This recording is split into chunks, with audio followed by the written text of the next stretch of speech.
An elderly lady's wheelchair had gotten stuck in a pothole nearby, so he decided to help. He walked over and pushed her out. The lady was so grateful that she couldn't help praising him for being kind and thoughtful. But just as she turned around to hang a plastic bag, the wheelchair got stuck in another pothole. The boy thought to himself, since the bus still wouldn't arrive for another 30 minutes, so he offered to walk her home. When the lady heard this, she took out her phone to call her family. "I'm on my way home. A kind student is walking me back. I should be there in about 10 minutes. Remember to come out and meet me." The boy was still beaming with excitement from doing a good deed as he busy pushed her across the street, through alleyways and up a few tough hills. By the time they got through, the lady praised him again. During their chat, the boy mentioned he loved pets. She told him her dog had just had a litter of puppies and offered to give him one as a thank you. The boy was over the moon.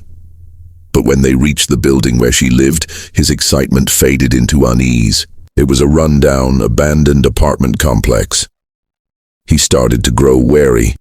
Noticing his hesitation, the lady explained she'd had a young grandson who died in a car accident. If he were alive, she said, he'd be about the boy's age. She added she couldn't bear to move because she was sentimental about the place. Since her family still hadn't come out, she called to hurry them, reminding them to bring a puppy down for the kind boy. At that, the boy's face lit up again. Next, the lady asked the boy to push her to the elevator. When he hesitated, she brought up the puppy again. Reluctantly, he mustered up the courage to wheel her inside. The building was deathly quiet. Not a single soul in sight. The boy grew more scared with every step. By the time he reached the elevator, he didn't even want the puppy anymore. He just wanted to get away. As the elevator started descending, the lady pulled out a photo of the puppies to show him. But when he flipped through the photos, he saw pictures of her smoking and drinking, glancing at the elevator numbers ticking down. He suddenly sensed danger. He tried to leave, but the lady grabbed his backpack.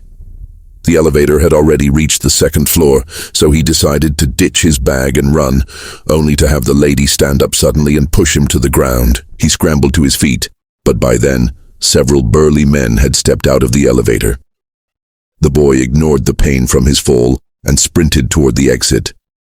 The men chased after him relentlessly, but he managed to buy himself time to reach the exit by knocking over obstacles in their way.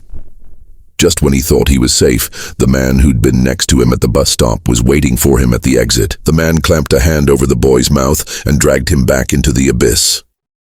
After this, you all know what must have happened with that child, and you also know how to protect your own children. Your support means more than just a number. It's the reason these stories breathe. Subscribe and be part of our family. Thanks for watching. Love you all.